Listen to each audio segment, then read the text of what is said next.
যে আমরা যখন একটু রেস্ট করব, বিশ্রাম করব, এমন সময় কার ঘরে কে যেতে পারবে কে পারবে না, কার রুমে কে যেতে পারবে কে যেতে পারবে না, আল্লাহ তাআলা সেই কথা বলে দিয়েছেন। ইয়া আইয়ুহাল্লাযীনা আমানু, হে ঈমানদারগণ, লিয়াস্তাযিনুকুমুল্লাযীনা মালাকাত আইমানুকুম ওয়াল্লাযীনা লাম ইয়াবলুগুল হুলুম মিনকুম।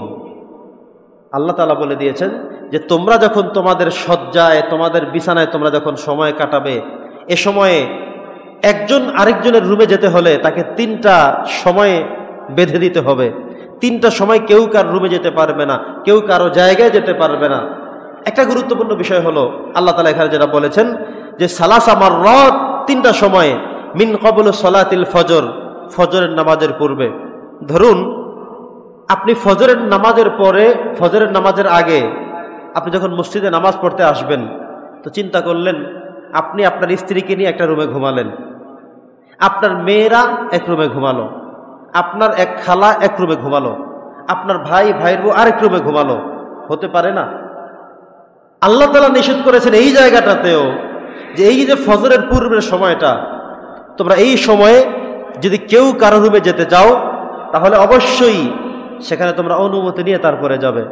কারণ এই সময়টা মানুষ বিবস্ত্র থাকতে পারে, বস্ত্রহীন থাকতে পারে, কাপড় ঠিক না থাকতে পারে। এজন্যে আপনার বাবা যদি এমন হয় যে আপনি ছেলে, আপনি স্ত্রীকে নিয়ে ঘুমাচ্ছেন, আপনার রুমে ঢুকে গিয়ে জাগাতে গেল, এটা হতে পারবে না।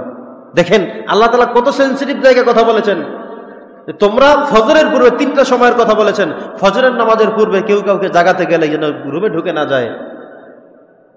কি করতে হবে? বাহির থেকে অনুমতি নিয়ে তারপরে জাগ্রত করতে হবে। কত গুরুত্বপূর্ণ কথা দেখেন।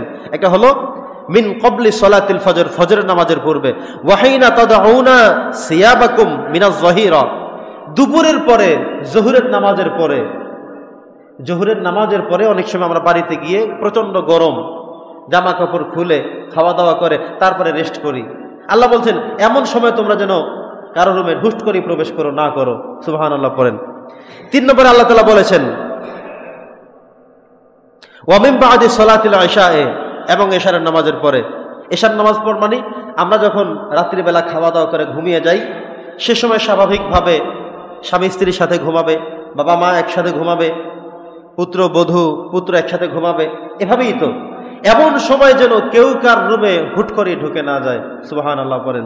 আল্লাহ তাআলা বলে দিয়েছেন ঈমানদাররা শোনো, তোমরা 3টা সময় সেনসিটিভ থাকবে, কেউ কার রুমে প্রবেশ করবে না, হঠাৎ করে ঢুকে যাবে না, অনুমতি নিয়ে জিজ্ঞাসা করে বলে কয়ে তারপরে যাবে। সময় 3টা কখন? একটা হলো এশারের নামাজের পরে যখন তোমরা ঘুমোতে যাও, দ্বিতীয়টা হলো ফজরের নামাজের পূর্বে যখন তোমাদের বিবস্ত্র, বস্ত্রহীন থাকতে পারে, উলঙ্গ থাকতে পারো, কাপড় ঠিক না থাকতে পারে, এমন সময় কেউ কার রুমে যেন প্রবেশ না করে।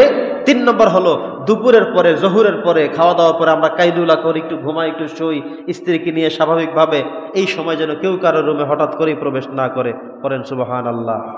তাহলে গুরুত্বপূর্ণ একটি বিধান আমরা এখান থেকে জানলাম। মুফাসসিররা এখানে কিছু ব্যাখ্যা করেছেন, তারা বলেছেন যে আল্লাহ তাআলা এখানে 3টা কথা বলেছেন, তবে আমরা আমাদের জীবনে এটার আরেকটু প্রয়োগ করতে পারি। ধরুন একজন মানুষ চাকরি করে, নাইটে চাকরি করে, নাইট ডিউটি করেন, নাইটে কাজ করেন, তিনি এসে সকালবেলা ঘুমান। তাহলে আমাদেরকে বুঝতে হবে যে এই লোকটা যখন ঘুমান এই সময়টা তার সিকিউরিটি সময়। আল্লাহ তাআলা বলে দিয়েছেন স্বাভাবিকভাবেই তো মানুষ এশার পরে ঘুমাতে যাবে, ফজরের পরে ঘুম থেকে উঠবে, এটা হলো স্বাভাবিক জীবনযাপন। কিন্তু জীবন বাঁচাতে গিয়ে কেউ যখন নাইট ডিউটি করেন, রাত্রের শিফটে তার কাজ থাকে, তখন তার তো হুকুমটা পরিবর্তন হয়ে যায়। আমাদেরকে বুঝতে হবে মূল থিম হলো যখন আপনি ঘুমাতে যান, ঘুমানোর আগে এবং পরে এই সময়গুলোতে কেউ কারো যেন সময় প্রবেশ না করে যায়। আমরা করি কি, হঠাৎ করেই রুমে ঢুকে যাই। মাঝে মধ্যে বড় ছেলে হঠাৎ করে বাবা মায়ের রুমে ঢুকে যায়, বাবা মা লজ্জা পেয়ে যায়, সন্তানও লজ্জা পায়। আবার আপনি হুট করে আপনার ভাইয়ের রুমে প্রবেশ করে ফেললেন, হুট করে পাশের বাড়িতে চলে গেলেন। আল্লাহ তাআলা এখানে খুব সেনসিটিভ ভাবে বিধানগুলো বলে দিয়েছেন যে ঈমানদাররা, মুমিন যদি হয়ে থাকো, ঈমান যদি থেকে থাকে, তাহলে এই সূক্ষ্ম সূক্ষ্ম বিষয়গুলোকেও তোমরা খুব গুরুত্বের সাথে মানতে হবে। এরপরে আল্লাহ তাআলা বলেছেন কাযালিকা যুবাইয়িনুল্লাহু লাকুম আয়াত ওয়াল্লাহু আলিমুন হাকিম। আল্লাহ তাআলা তোমাদেরকে এভাবেই গুরুত্বপূর্ণ বিষয়গুলো নির্দেশ করে থাকেন, আর আল্লাহ তাআলা অত্যন্ত জ্ঞানী এবং প্রজ্ঞাবান। এরপরে আল্লাহ তাআলা বলেছেন ওয়া ইযা বালাগাল আতফালু মিনকুমুল হুলুম, তোমাদের যেই সন্তানগুলো ছোট্ট ছিল, বাচ্চা ছিল, কিছুই বোঝে না, তাদের সামনে তোমরা স্বামী স্ত্রী একত্রে ছিলে, এটা একটা সময় সমস্যা ছিল না।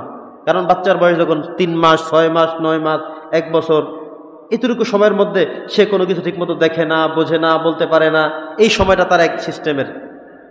এরপরে বাচ্চাদের সামনেও যেন আমরা বাবা মারা সতর্ক হই, স্বামী স্ত্রী দায়ক আচরণে আমরা যেন অনেক বেশি সতর্ক হই, সচেতন হই। আল্লাহ তাআলা সেই কথাও বলে দিয়েছেন যে ওয়াইদা বালাগাল আতফাল, যখন তোমাদের সন্তানগুলো বড় হয়ে যায় তখন আল হুলুম ফালইস্তাযিনু কামা ইস্তাযানাল্লাযিনা মিন ক্বাবলিকুম, যেভাবে অন্য মানুষ অনুমতি নিয়ে ঢুকতে হবে এই সন্তানগুলো যেন সেভাবে অনুমতি নিয়ে ঢুকে, যে আব্বু রুমে কি আসতে পারি, আম্মু আপনার কাছে কি আসতে পারি। সুবহানাল্লাহ। দেখেন আল্লাহ তাআলা সেই কথাগুলো বলে দিয়েছেন।